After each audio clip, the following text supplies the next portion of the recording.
Today is May 4th or 5th, May 5th, 2024. And as promised, I am going to be saying some things about Congressional District 27. It covers a good part, especially the east part of the San Fernando Valley, which technically is just greater Los Angeles, north of the Hollywood Hills. And then it extends out towards Santa Clarita and Palmdale, Lancaster, Castaic Lake, and some other areas, and captures the southern end of the California Aqueduct. So what I want to do now is share a screen on Congressional District 27. Here it is.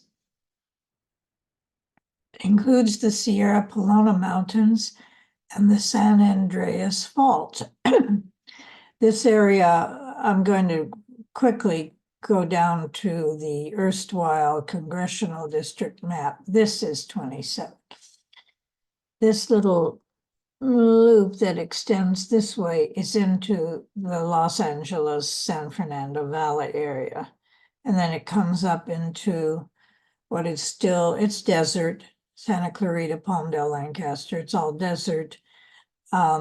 Interstate 5 comes up through here, and it's an in-between district. It's urban, and it has some it's semi-desert and so forth. So this is by way of introduction to NDE, Near Desert Experience. I am Sharon Pierce, and I'm talking about the waters that have come to California.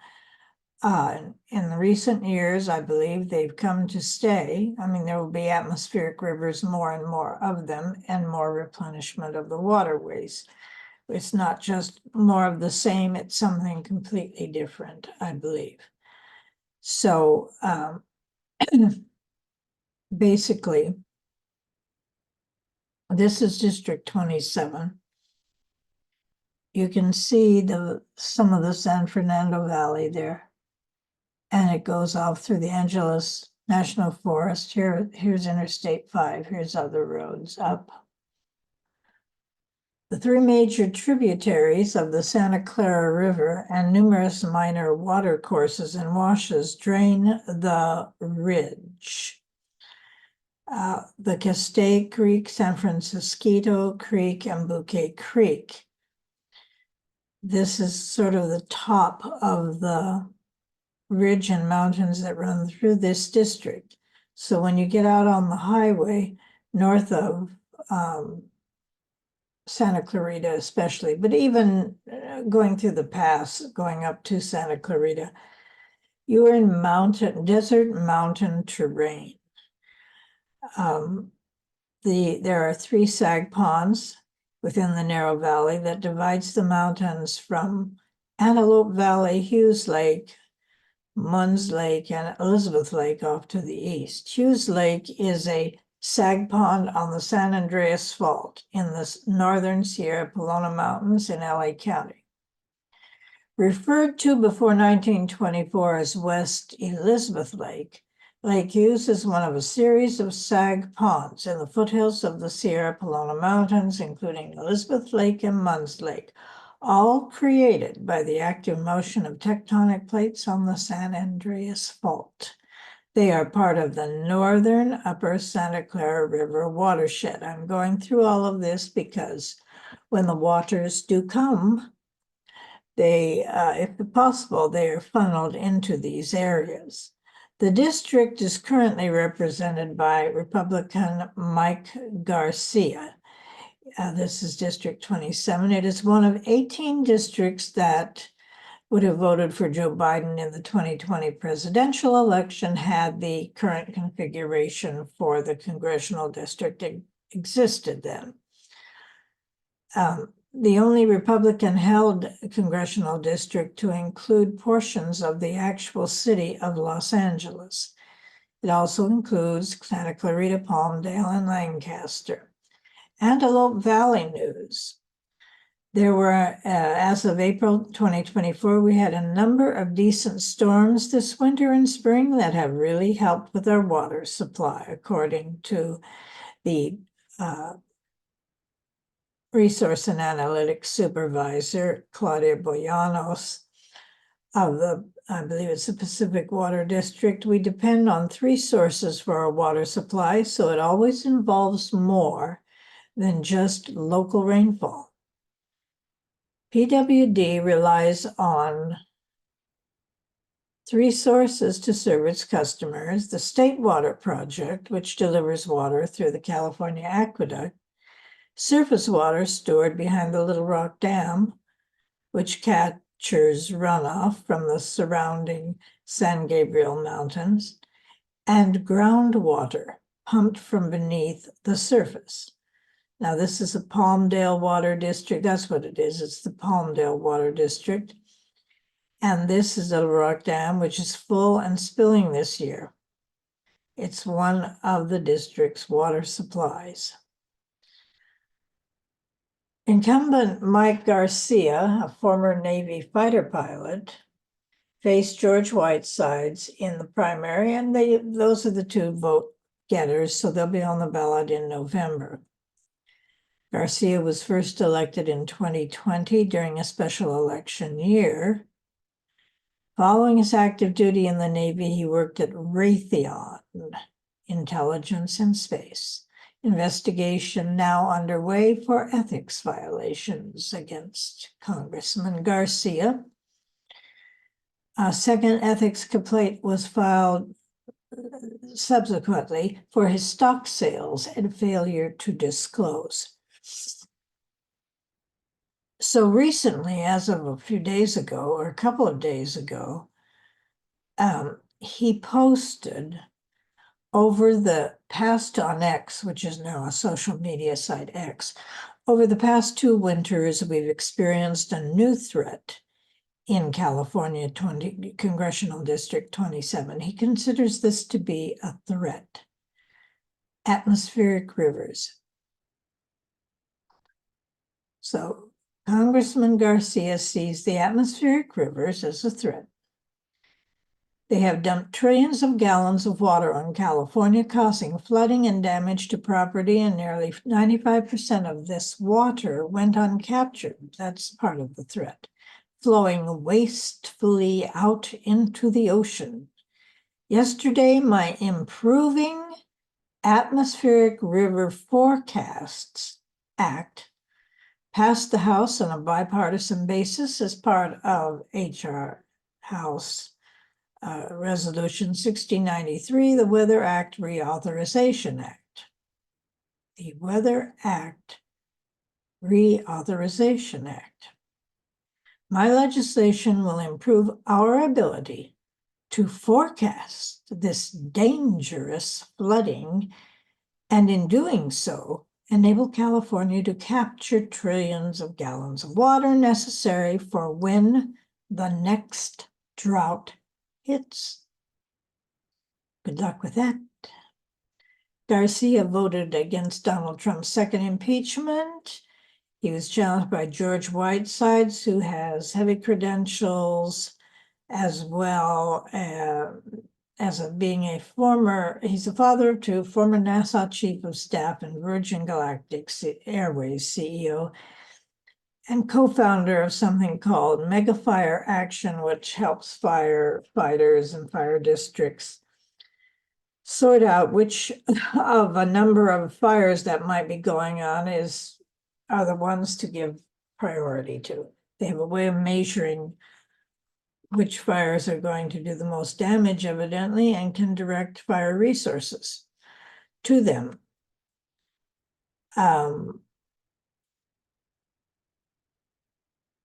So this is the district. It's quite large. This is the urban part of the district. Right down mainly in here and a little bit up in here. Now, this area includes Santa Clarita is about 228,000, 29,000 population. Lancaster is 173,500, and Palmdale is 169,000.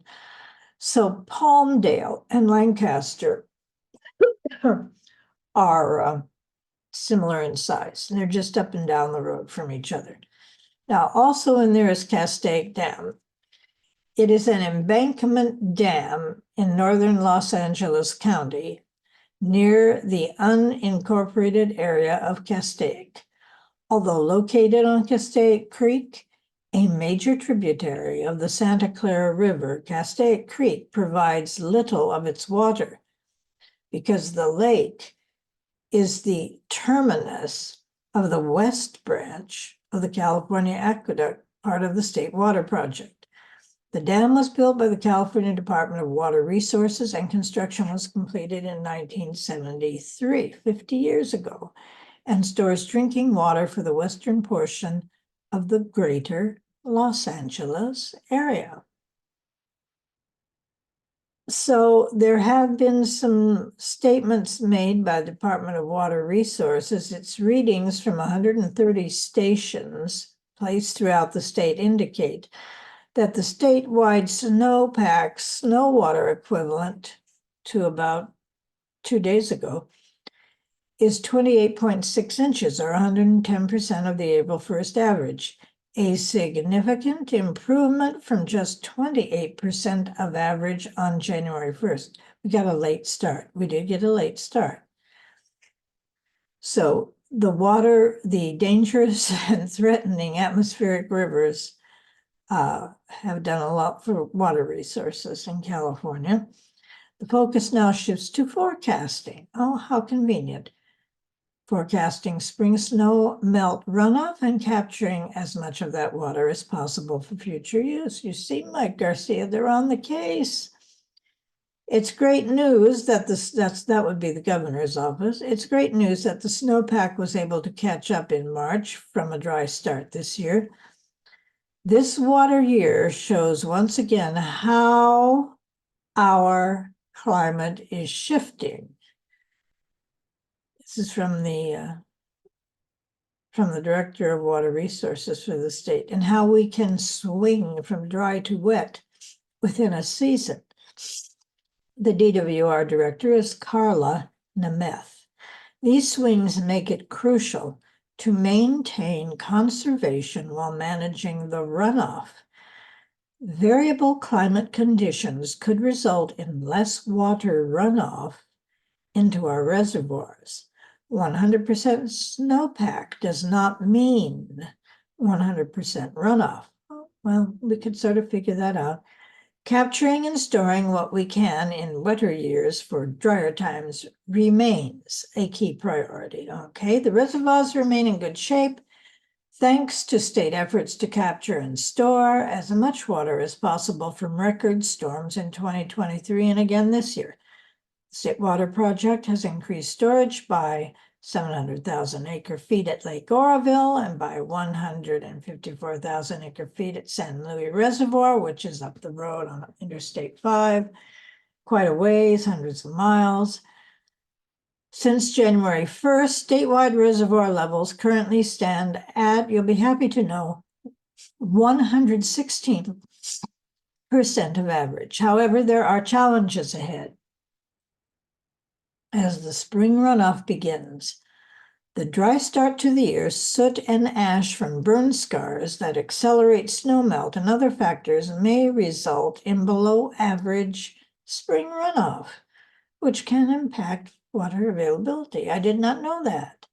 Dry start to the year, soot and ash from burn scars that accelerate snowmelt. I could see where it would, but was there soot and ash? Yes, there was. There's pretty much always soot and ash up in the high country.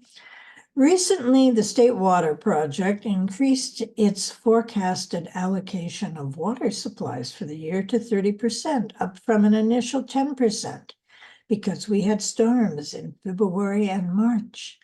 However, uncertainty about the spring runoff, I don't think there's uncertainty now, an ongoing pumping restrictions to protect threatened and endangered species in the Delta, which is just outside this window, has impacted that allocation forecast.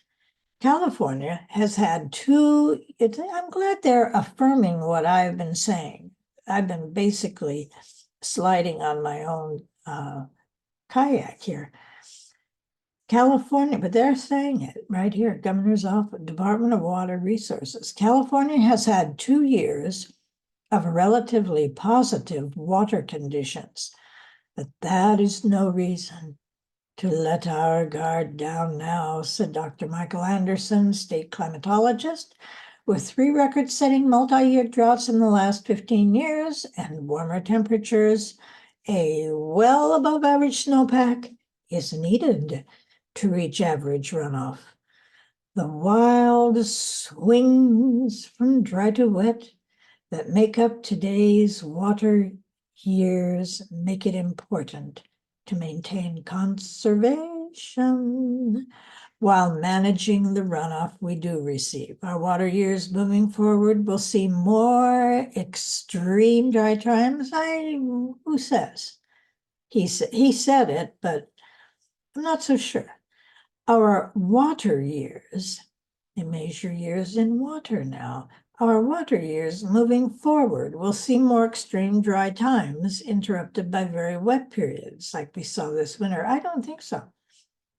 We might see some wet times interrupted by dry times, but let's see how this plays out. I have a hunch we've got more water years to come of wetness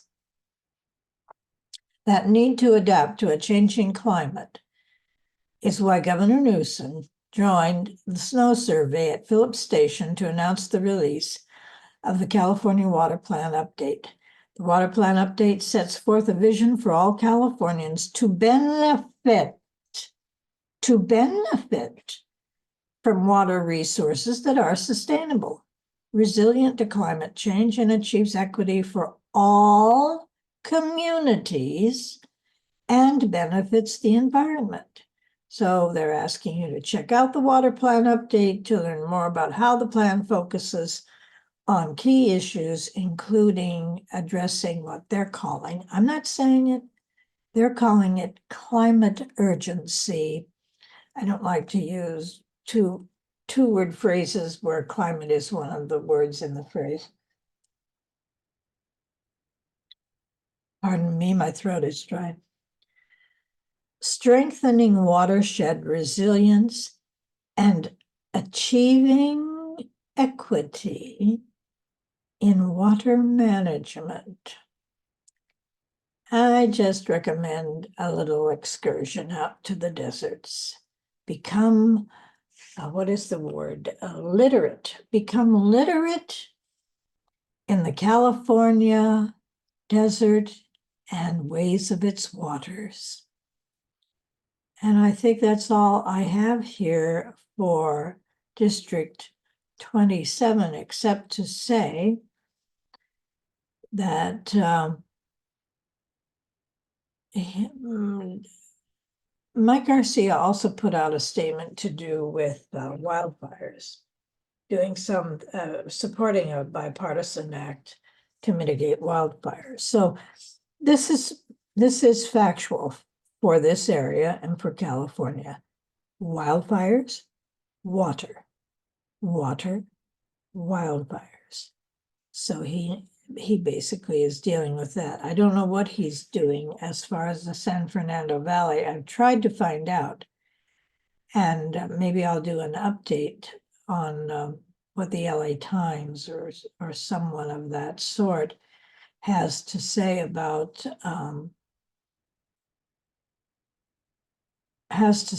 what Mike Garcia might be doing, or what anyone might be doing as far as doing that preservation of the trillions of water being done, trillions of gallons of water being dumped on Congressional District 27, because it does include San Fernando Valley. And there the San Fernando Valley is banked on all sides by hills. It has the Hollywood Hills, it has San Gabriel Mountains, it has the Santa Clarita Mountains to the north. And then if you drive out west far enough, you go through the Santa Susana Mountains and you go over towards, you go past Chatsworth and over to,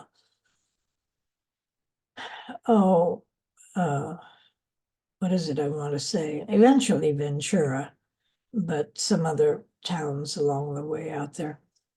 So it's encompassed of dry lands, and it's millions of people live out there, or a million, something along those lines. So it's a very serious matter, really, and that's why I'm doing this. I'm going to pause for a moment. So the Delta received a downpour of water yesterday morning and into the afternoon, which is only going to strengthen the setting for the crops, the orchardists, the farmers, and raise water in the Sacramento River and the San Joaquin River. And that's what's going on up here. Down south, they finished with a recent rainstorm that came in off the coast, but it appears that storm has already reached east of Las Vegas and north of the Grand Canyon. It's approaching St. George, Utah, but that's the weather pattern. There was another big inundation, and that happened in Texas, and I will comment on that. Okay. I think this is, yes, flooding in other places. Houston, Texas. Houston is in the eastern part, the moisture-laden part of Texas. High waters flooded neighborhoods around Houston on Saturday. This is Sunday, following heavy rains that have already resulted in crews rescuing more than 400 people from homes, rooftops, and roads engulfed in murky water. Others prepared to evacuate their property. Residents in low-lying areas were urged to evacuate with up to 5 additional inches possible. The ongoing rains in Texas and Louisiana have caused flooding, with over 300 people and pets rescued in Harris and Montgomery counties alone. So a flood watch remained in effect through this afternoon, as forecasters predicted additional rainfall last night to the soaked region and the likelihood of major flooding. So the floodwaters had risen several feet and begun to flood nearby restaurants and gas stations. He's talking about an intersection close to the San Jacinto River in northeast Houston in the neighborhood of Kingswood. And there is water flowing into the subdivision. So it's turning into quite a bad thing. And I'm wondering if I'm showing this, I had a thought. If we're going to have these atmospheric rivers and these inundations, one of the ways to mitigate the misery is to say to people who are in the forefront or in the pathway of major water devastation, where they may have to leave their home or even climb onto the roof, that they need to have pet carriers, doesn't matter whether it's hard-sided or soft-sided to begin with, but pet carriers for all of their pets. They have, if you're going to stay long or you're surprised by an inundating storm, the animals, like you see in this picture here, they may be too small to withstand any of this on their own. but a pet carrier may save lives, may save many lives.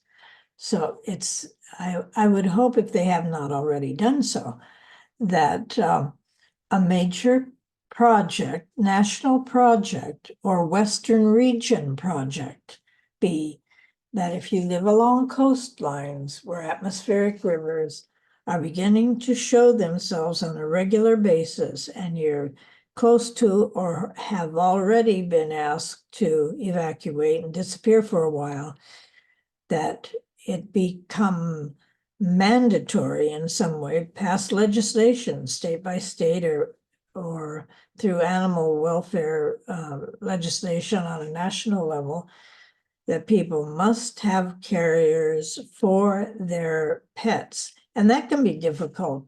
You're carrying things, but then you're carrying carriers, but notwithstanding, the reason you have these creatures is to be your friends, not to be your inferiors, to be discarded, but to be, they're not food in the food chain, they're your friends. So you need to have carriers for each and every one of them.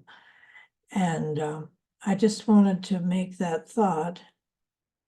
This person, Jamie Brown, said residents worry every time it rains heavily north of the area of Houston, forcing releases of water from Lake Livingston and Lake Conroe north of Kingwood that fill up the San Jacinto River.